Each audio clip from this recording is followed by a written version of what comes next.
Hi fellow founders, how you going? Welcome to another video. In today's video, I want to provide a recap and share my experience of what it was like to have the opportunity to pitch Jason Calacanis and Molly and Mike from the launch team as part of the Founder University program.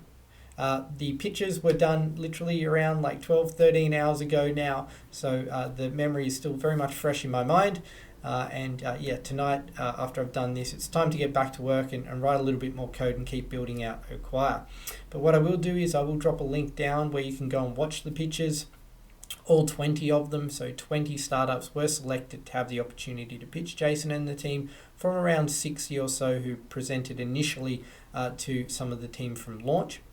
I was in the first group of 5, so basically that 20 was broken down into 4 groups of 5. Each startup of the 5 had the opportunity to pitch. Then Jason, Molly and Mike then asked the question and also ranked their number 1 and their number 2. So as I mentioned, I was in the first 5 along with a company called Oqire, NeoCharge, Tarota and Digiburn. And I think one of the things that I was really kind of proud of, I guess looking back, was that out of all of the companies, I was actually the only company in that 5 that started my startup in the program. All those other companies have been around for between 1 and 4 years. So, I know that's not like much, but, I was quite proud of the fact that, hey, I'd made enough progress to get to this point of the Founder University journey, even though, some of these companies had a little bit of a head start on me in terms of the amount of effort they've been able to put into developing their product, talking to their customers and that kind of thing. So that really enthuses me and gives me great confidence that if I keep doing what I'm doing, when I'm at a similar stage, I'm sure I'm going to be kicking a lot of goals. Equally, the thing that really stood out to me, and if you've watched some of my other videos, you might know this, I'm a solo founder on this. I don't have a co-founder, I don't have a team. And as a solo founder, I have my sales experience and I've learned to be a developer, full stack developer. So I'm building, selling, marketing the solution all on my own. And some of those other companies had 4, 5, 6 plus people, not only on their founding team, but potentially contractors and employees that they are working with as well. So again, just in terms of like knowing where I'm at today as a startup and being able to be in the company of some of these other startups while still quote unquote early stage, they have, 12, 18, 24 months kind of on me in terms of what they've been able to do with their product. Really proud about that fact, and I'm sure there were a couple of other startups of similar stage in other groups of 5. As for the pitch itself, I think it was really clean and clear in the sense that I got across all of the points that I planned on. I was slightly out of sync with the video a little bit because I had to take a breath at some point, but in terms of just being able to articulate what I planned to articulate, I was very happy with that.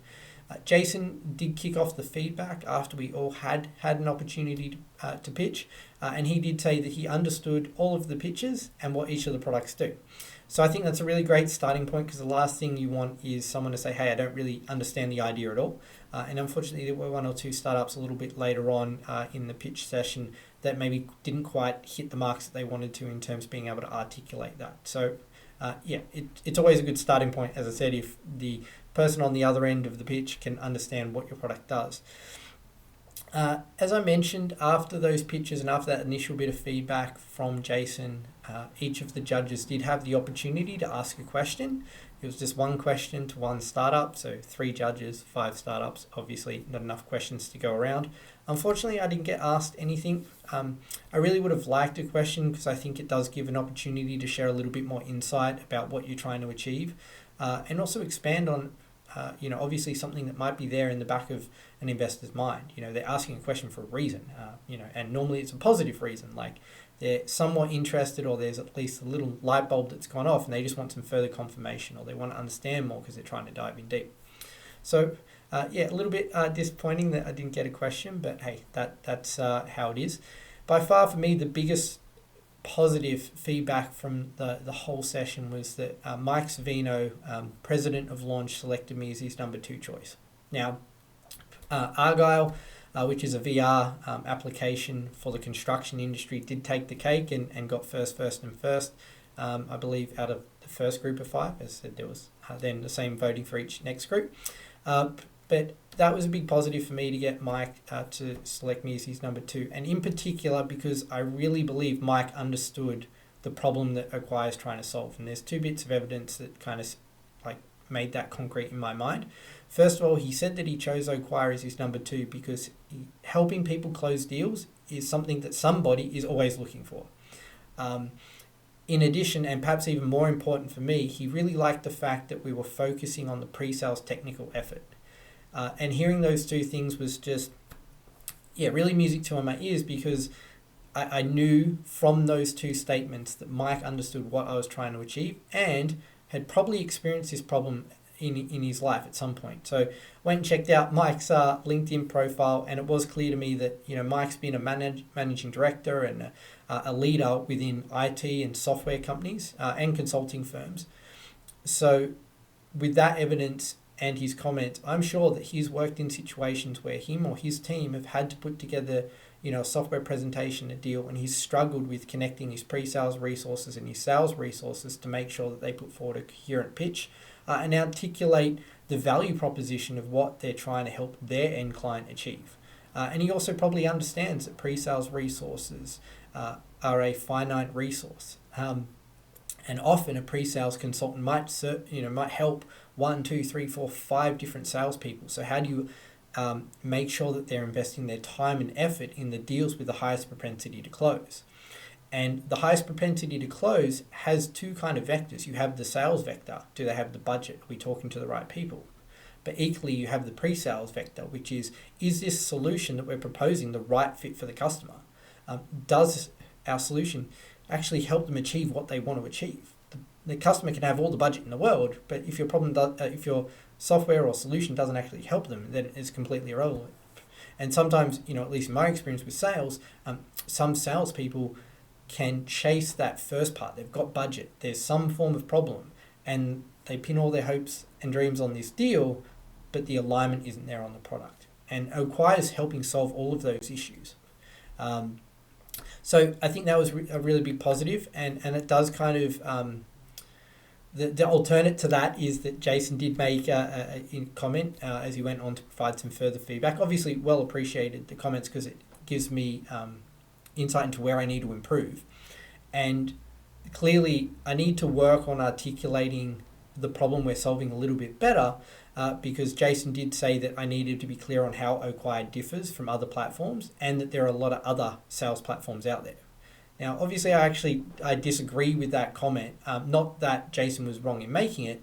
It was that I didn't obviously articulate enough for him to be able to see that Oqire is different from other platforms that exist. We're not necessarily trying to help just the salesperson. We're trying to help that pre-sales and that technical resource who is dragged left, right, and center by salespeople who often, to be completely frank, pick up the phone or send a Slack message and say, pre-sales consultant, sales engineer, I need you to demo a solution to this customer tomorrow, and here's 2 or 3 things they're interested in. Now, is that really setting that pre-sales person and actually the whole sales team up for their best chance of success? Obviously, the answer to that is no. So if you have a platform that can help them run a proper sales discovery and really uncover what are the challenges this client or our potential customer is really trying to solve, that puts you in a much better position because now you have that insight. You have consistency in messaging across pre-sales and sales, but that pre-sales person can take that information, use it to tailor the demo accordingly. And as we evolve the product, one of the things that we're going to be doing with Oqire is surfacing this intelligence. So if you lose a sales opportunity, let's just say you sell a solution to an insurance company and you lose that deal. Next time you come up against a similar opportunity in the same industry, it will surface to you, hey, previously you lost this deal to this this competitor, and here's some of the reasons why. Great, now you're armed with intelligence and you can make a more informed decision as a sales team. First of all, do we actually even proceed with pursuing this opportunity? Perhaps there isn't strong enough alignment between your product, or perhaps your competition is too strong on price or servicing, etc., so your efforts are actually better spent somewhere else. Conversely, if you do decide to pursue that opportunity, you have this backlog of intelligence that allows you to make basically a more informed presentation to articulate your points against that competitor more clearly and position yourself for the best chance of success. And even longer term beyond that, every single software company that I've worked for, you start a new role and you ask, hey, what do your customers do? And beyond the high level like tagline, most people don't know. So yeah, obviously there's a bit of work that I need to do there to make sure that people who perhaps haven't worked in a software sales environment can understand that. And to be honest, this is something, if you've watched some of my early videos, I was also aware of a little bit, because whenever I pitched someone, even my one sentence summary or like a little bit of an insight into Oqire, if they'd worked in sales, they got it. If they hadn't ever worked in enterprise sales, they kind of had to ask a few questions before they really understood it. Yeah, so anyway, that's like kind of my thoughts on some of the feedback and the comments that I got. By and large, the process, if you haven't seen my previous video, I did a review of the whole program, but as it relates to the pitch in and of itself, a great opportunity, hugely appreciated on my part to have that opportunity, especially as an international founder. I can talk to you all day about what I feel about some of the challenges that we have in Australia from a startup environment. And great to kind of connect with someone, that I've followed for, 7-8 years, on podcasts, to put a name to the face, so to speak, and, have the opportunity to pitch to someone who I've heard speak to hundreds, if not a couple of thousand founders over the years. So all in all, if you are an early stage startup and you are, looking to refine your pitch, build out your product, and get real life feedback from obviously someone who's very experienced at what they do, apply for Founder University. I'll link to that down below as well. But that's it. Comment down below if you do go and check out the pitches. Let me know what you think of my pitch. Let me know what you think of some of the other pitches in the cohort. It'd be interesting to see what people think. Thanks again. Catch you in the next one.